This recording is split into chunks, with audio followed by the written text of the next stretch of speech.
Dr. Maddie Roth here today with Roth Consulting Group. Today we're going to talk about standard operating procedures. And this is very important for your practice to have. Sometimes this can be a good little change of pace if you're getting sick of going out and marketing.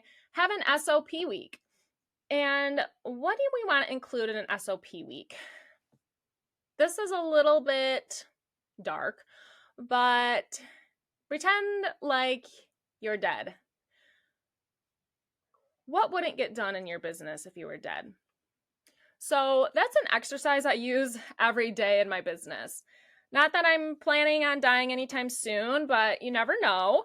And what's going to come of the practice if you do die? Or if you want to open a second location and need to be freed up to do that. Or if you have a baby.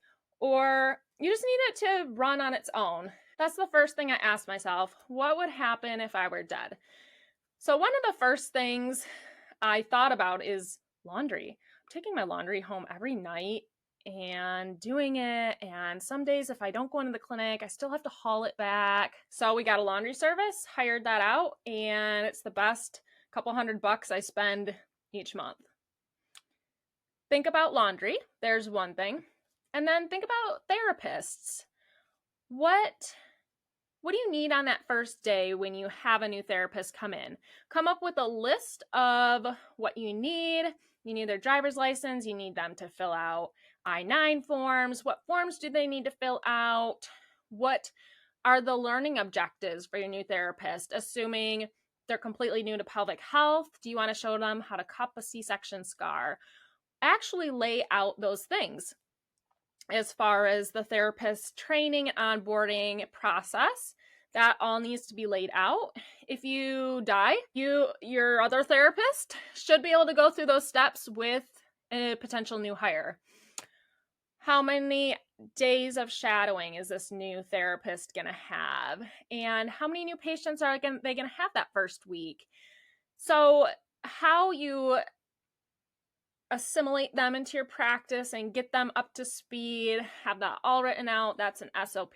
You've heard me talking before, we have video trainings on how to treat different pelvic floor conditions, all the down training stretches, just schemas. Not that your therapists have to treat this way, but if you have some schemas written out, like here's how you engage the TRA. Maybe your new therapist is coming from a hospital system and you love them. They have an amazing personality. They don't know anything about pelvic health. Get them in these videos. Teach them how to engage the TRA. Teach them how to tape the pregnant belly. You got to teach them all those things. But if they're in video format, boom, every time you hire a new employee, they're ready to go and you don't have to do any extra works. It is good to have some checklists though when they come into the practice. You can't, if you just watch a video on how to cup, like you got to feel it, you got to see it. So doing that, some mock evaluations, some mock treatments, and then easing into the patient care. So what's your process like for hiring? What's your process like for onboarding? Is it all written out? Some other things, a big one is the admin tasks. There are so many admin tasks. And if you really break down, how many admin tasks are you doing? Probably a lot. And we need to stop doing that. Our business ideally is just running on its own and we're just making sure everything's in line and going. So if you have an admin, there's different things that are helpful to have, such as a call log. When I first started, I just had everyone in my head, okay, I need to call Sarah on Thursday for a discovery call. Like, woo, that's a lot. Have it all written out in a call log. In our coaching program, we have sample call logs. We use the CRM Go High Level right now, which has been kind of cool. We converted our call log onto there, and you can kind of just drag your contacts to where they are in the lifespan of being a patient, like call them twice, or they booked an eval, or they booked an eval and then didn't show up. So it's all laid out and tracked in Go High Level. And then do your admins know what to do during the day? Do they know what to do once all the phone calls are done? Do they know how to handle a cancellation? Do they know how to handle a no-show? Having that even written out. 15 minutes in, you should be calling the patient. If they don't show, you wait till the next day, call them again. If they're still not there, charge their card. So however you want to do that process for cancels and no-shows, that's a process that should be laid out. What about if the admin finishes phone calls for the day? What are they supposed to do? What marketing tasks do you have? We have our admins, we have checklists for our admins. We have a weekly checklist and a daily checklist. The daily checklist just kind of has calls at the top. It has getting our laundry on the shelves, making sure we give little gift bags to our package people, make sure those gift bags are stocked, make sure that we're not running out of gloves. If so, who's ordering the gloves? Is it you? You shouldn't be ordering the gloves. If you haven't already, setting up a business Amazon account is amazing, just so your admins don't have access to your personal account and see what you're buying at home or mess with your credit cards or something. Have a business Amazon account. Admins can jump on there, order some more gloves. You can have a saved list of all your typical equipment and supplies that you like.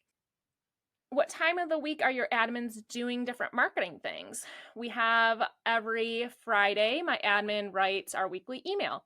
And how should that email be written? What are different topics? We rotate each week. 1 week it's a newsletter, it's a monthly newsletter. 1 week it's a patient spotlight. 1 week it's a pelvic floor topic. How do admins know that? Go on ChatGPT, type in whatever topic you want. You may want to have you or your pelvic health specialist approve it first, because sometimes ChatGPT can be wrong. And then admin sends that out. Another one, our fourth email of the week is what's new at the clinic. So just having those different topic ideas for your admin to write an email for you. You shouldn't be doing that task. What about editing your website? We have our admins do that 1 day a week on Wix, which is an annoying platform. But just to keep the website fresh and keep us top on Google, who's sending out the Google review reminders, or are those just automated? So all of those things, what's happening during the day, is everything happening? And recently I wrote out a list of like, what do I do each week? Okay, I run payroll. I'm still do that. If I ever hire an office manager, I plan to offload that to her. I'm like, what else do I do during the week? I still do a lot of our social media stuff. I haven't offloaded that. So a couple things I'm still doing, but I have it written out in like what the manager's tasks are in case I ever croak. It's all written out, and the manager can take over those tasks, or they could be delegated. The reels I do, I just really enjoy doing the reels, and I know it works. I can crank out the reels for the week in just a couple minutes, and in about an hour, crank out the reels for the week and have them edited. So I don't bother my therapist with that, but that is something I could offload or could be offloaded off that kind of more manager type list. What else do our admins do? Have a process written out for how to edit your Facebook ads, how to run your Facebook ad if you're doing Facebook ad, how to change your Google business profile, which you would ideally be editing once a week or getting a Google review once a week. How do you make sure these tasks are being done? We actually have a checklist, and if you're in our program, you have access to these checklists, and it's just stuff that admins need to be doing, and that just kind of keeps them accountable. We know that phone calls are our clinic's number one priority, so sometimes maybe Wix website doesn't get edited 1 week. Sometimes it's like a call center in our place, but at least having it written out. So if you have any other standard operating procedures that I didn't mention, we talked about PT/OT onboarding. We talked about admin tasks. What about running monthly numbers? That technically is something you could have your admin do if your admin is looking for tasks. If you have enough admin hours, they can count how many visits there are per month for you, how many evaluations, kind of checking out your therapist numbers. And so your therapists kind of know where they're at with those. So there's some ideas for you. I'm sure there's so many other SOPs that could be created. You could knock yourself out creating SOPs for your business. It's nice whenever you can create video SOPs. You can do a screen share of your computer. I had my admin one week create my admin SOPs. So you don't have to do all of the work yourself. I created the PT, OT SOPs, but my admin created our admin SOPs. She did a screen share, how to enter a new patient into Jane. So more trainings for the admins, because we have 3 admins right now. And it's a little redundant to just keep training them. But if you have these video trainings already made, it saves everyone time. The new employee can rewatch certain parts and kind of see it at home before they actually start to do it in practice. So that's a task you can have offloaded to your admin. A good project for a rainy day, a rainy week, have them create admin SOPs, particularly in video form, is awesome, as well as the checklists. How do you navigate ChatGPT? How do you edit the website? How do you use Canva? How do you make a PDF on Canva for a flyer for a workshop? All those things should be in the admin SOPs so that you can hire whenever and you don't have to be there to train them completely. Hope you like this topic.